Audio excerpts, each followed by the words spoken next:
your strategy was to pick ones that look like they've been neglected a little bit.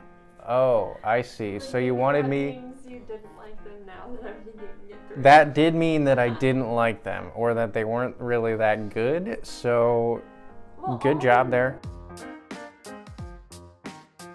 Hey everybody, welcome back to another episode of the Bourbon Hutch. Thanks so much for joining me on this journey through the world of whiskey.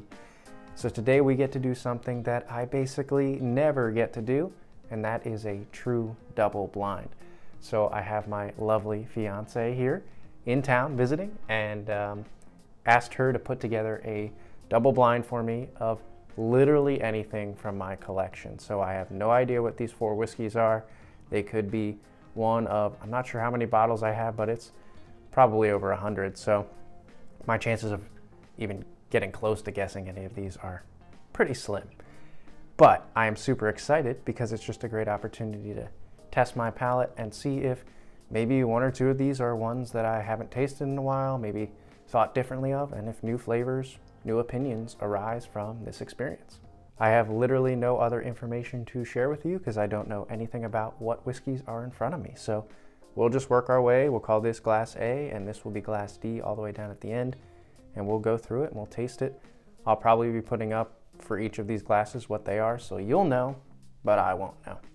And then of course we'll reveal it at the end. All right, glass A on the nose. We'll start with the nose on each. Okay. Some nice soft vanilla. This one is not super vibrant to me. It's not jumping out of the glass a ton. Kind of a wood characteristic. Some honey. That's pretty much all I'm getting here. It's kind of a simple nose, in my estimation at least. Maybe a slight like berry note. And some brown sugar, but it's pretty subdued. Mostly like a soft vanilla and some honey and like a distinct woodiness, which is cool. A little bit subdued. We'll see if it opens up and we'll move on to see how these others fare against it. All right, let's go to glass B on the nose. Ooh, okay, very different. Much more like in-your-face sweetness. Almost like a bubblegum, cherry lollipop kind of sweetness. Kind of in that confectioner sugar, also maybe some vanilla and honey. Maybe a touch of citrus. That one leans more maybe rye. I don't know exactly, but it gives me those more like really bright, almost manufactured sweetness kind of in your face, which is nice because it on the nose that really jumps out. One last note on glass B is I'll be really interested to see what the proof point is on that. It smells like it might have some proof to it. We'll see. All right, let's go into glass C on the nose. Whoa. Dramatic left-hand turn to something much darker. Caramel, vanilla, peanut, maybe like a peanut brittle kind of experience here. Yeah, it smells like a Snickers bar to me. Really nice, rich, maybe a chocolate tone in there as well. Some cinnamon as well. It's like a cinnamon coated Snickers bar. That is such a dramatic turn. That's why I love blinds. Like we went from this confectioner sugar sweetness to something more candy bar like, and that definitely stands out. Let's move on to glass D. Again, really interesting. Glass C, just final note there, that Snickers bar, that gives me the vibe of like a Larceny barrel proof, something in that realm, maybe a Heaven Hill profile. So we'll have to see if that continues to develop for me. All right, let's go to glass D on the nose. Oh, whoa. Maltiness? It's like a profile I'm less familiar with than some of these others. Yeah, just feels like a malt sweetness, honey, maybe some sort of like citrus quality to it. Maybe like an almond note. Bright, light berry. Maybe it's like a strawberry. I don't know, this one feels more in that malt, sweetness, bright quality, but again, I could be totally wrong. That one is throwing me off a little bit. Again, it didn't bring distinct memories to mind by smelling it. So we'll see how that one develops on the palate. All right, that's the noses. I feel like I might have some ideas about which general direction we're going with each of these, but the palate is going to give us a ton of more information. So let's dive in there. In terms of anything leading the pack here and what I'm really liking, I mean, I think Glass C is an absolute home run. That Snickers bar note is hard to deny. Okay, let's go into Glass A on the palate. Cheers. Okay. Wood, spice, a little bit of a general vanilla, light brown sugar sweetness.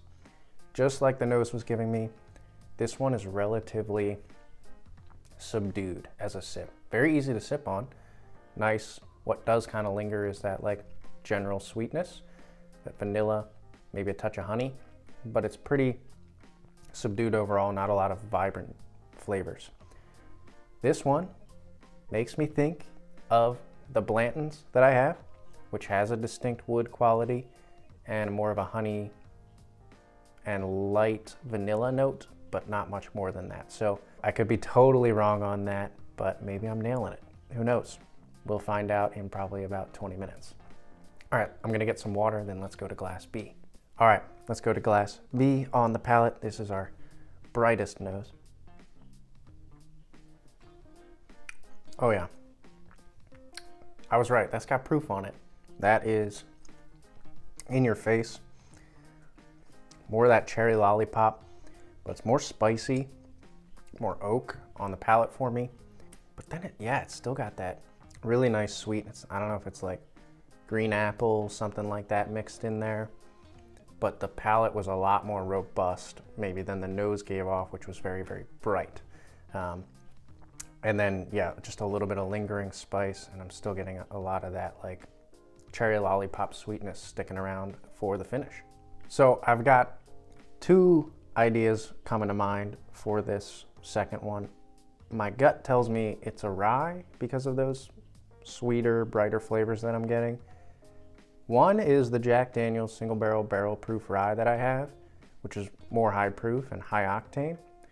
Not sure if I feel like this has the depth of that, so the other one that I'm thinking about is the Redwood Empire Rocket Top Rye that I have, which has that confectioner sugar sweetness to it. But again, maybe I'm totally missing the mark. It's really fun to just like try to think of the catalog of all the bottles I have in my mind and see if any of them match up here. It's just a fun exercise. Okay, on to Glass C, our Snickers bar contender here.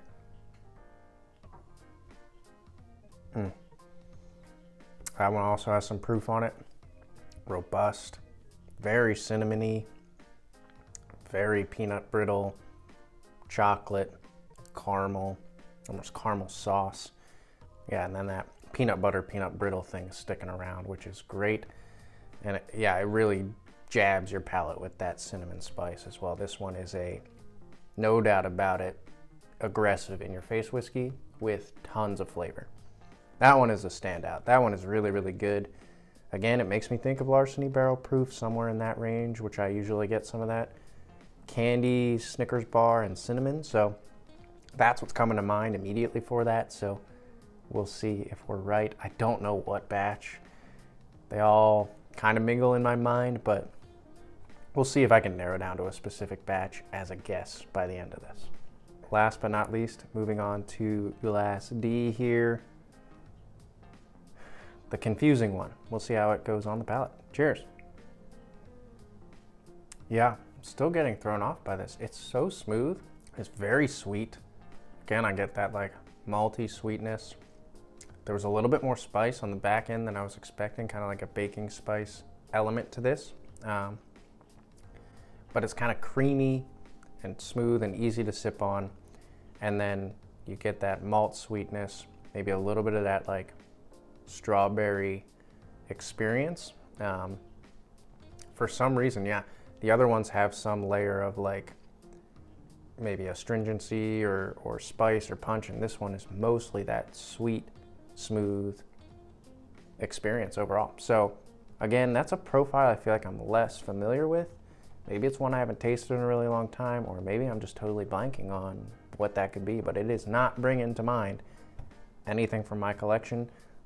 Maybe it's in that different category other than bourbon. I tend to be more of a bourbon guy, and sometimes I love my ryes, but this is reminding me of maybe like a Irish whiskey, something like that, more in that light, smooth, bright fruits kind of category. Okay, everybody. So what I'm gonna do now is go in reverse order, do my due diligence, kind of A/B test some of these, come out with what's my favorite, and then we'll have a little fun at the end and I'll try to guess what these might be. Gonna fast forward through all the extra tasting for you so it's not a super long video, and we'll get right to the results and my guess. Okay, everybody, thanks for sticking around. We've got our order now. I've gone back and forth, done some A/B testing, dug into these a little bit more, and have my definitive order here, but also my guesses about what these might be. So let's dive into that. For me today, in fourth place was Glass A. This has sort of an empty quality to it for some reason.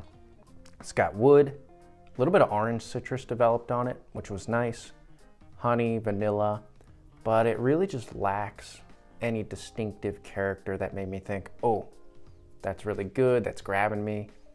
Just feels a little bit lacking. My guess for this one, unfortunately, is my bottle of Blanton's, which I think has that kind of dead note emptiness, and it's just a not great single barrel. So that's in fourth place. Let's see if I'm right. Is this Blanton's? Show me the bottle. No, it is New Riff Blue Claridge. Okay, so this was a special release from New Riff that I've had maybe one pour of, and I didn't particularly love it. Very interesting. It doesn't have a distinct character. The mash bill is their same mash bill. It just uses a special blue Claridge. My understanding is corn. Really interesting bottle that I have not dug into much. Surprising that it reminded me of Blanton's, and makes sense that it didn't really stand out to me among the crowd. So fascinating. Got that one totally wrong. Sorry for kind of crapping on Blanton's because I thought it was not that good. As soon as I think of something I don't love, I think of Blanton's. That just tells you what my relationship is with that bottle. Fascinating. Okay, let's go on to my third place here today, which ended up being Glass D. For me, similar story to Glass A, where it just felt like it was a 1 or 2 note kind of experience. Very smooth, very sweet, a little bit malty, maybe some strawberry, almond kind of thing going on, but it just, to me, lacked a distinct character. Made me think more about like an Irish whiskey or something like that. So my guess is I have a bottle of Redbreast 12. I do like that bottle, so I don't know. Maybe it's that. That's kind of my guess. Is that the bottle?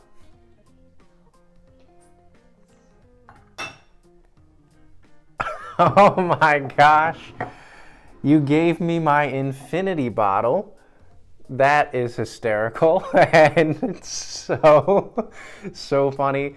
The reason this is so full and the reason I don't drink it often is because I don't like it, and I don't think it has anything good to offer. It is an amalgamation of probably like 40 different products at this point, and it just has no distinct character. It's all muddled together.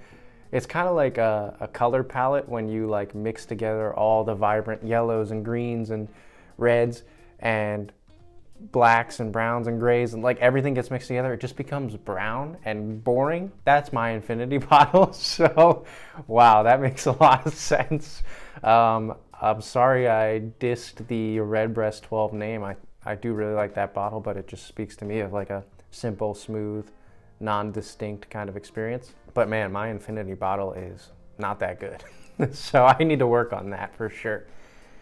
Okay, all right.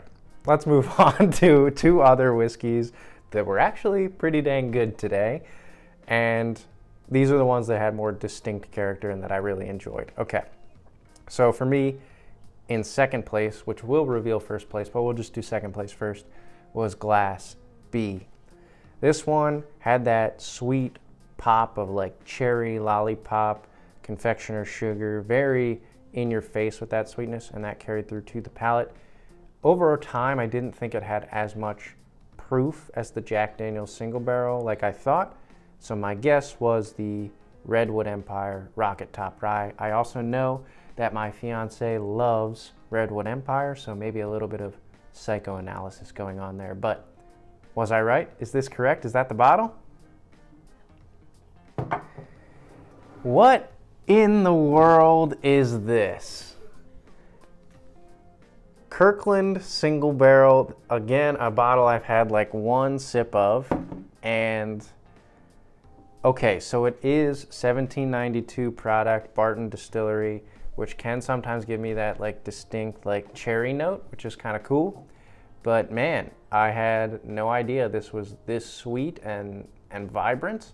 I actually really like this. It's 120 proof, so that maybe I was more right about the proof than I thought. It has a distinct character, and man, I'm just not that good.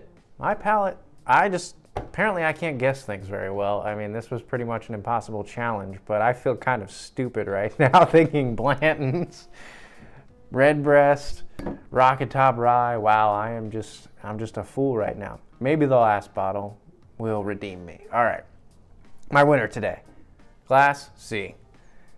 Absolute stunner, ridiculous Snickers, caramel, peanut brittle, and cinnamon. Has to be a Larceny barrel proof. Has to be. I'm gonna take a stab at a batch and just guess and give it my best go. The two that come to mind are C922, which was my favorite bottle of all of 2022, and the second one is B523, the second release of 2023. I remember that distinctly having more of a candy note, so maybe it's that. I guess that's what I'm gonna go with. Larceny barrel proof batch B523 is my guess, but it's also just phenomenal and it stands out among the crowd by a lot. So let's see, is that the bottle? Oh yes, it's a Larceny C921. Okay, this is a batch I haven't tasted in a really, really long time.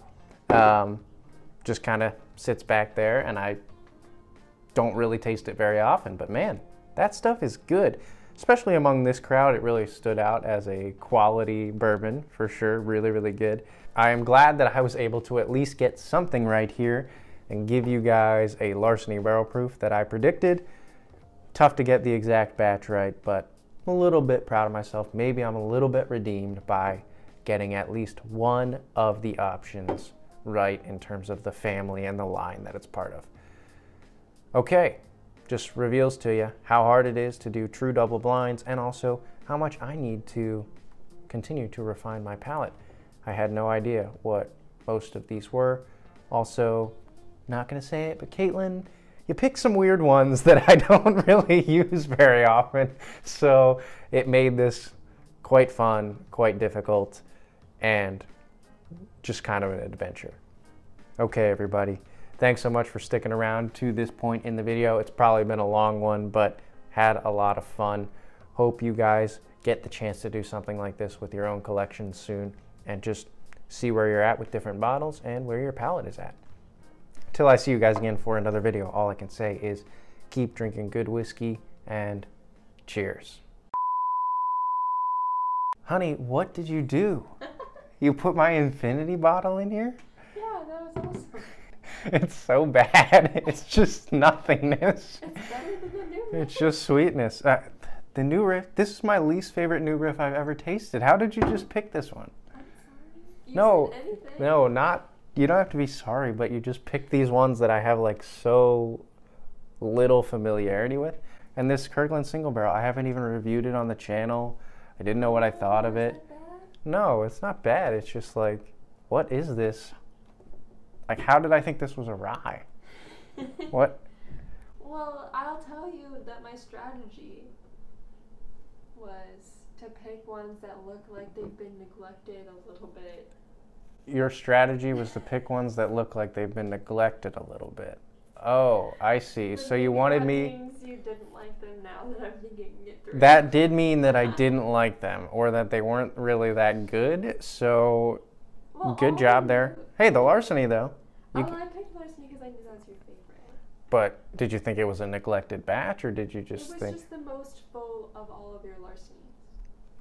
And again, I don't remember this batch standing out to me, Well, but now the infinity bottle is so stupid. It's just... I've literally tasted this multiple times and been like, what is this thing? It's not as bad as I remembered, though. All right. I feel like the video's not good now. No, you can end it.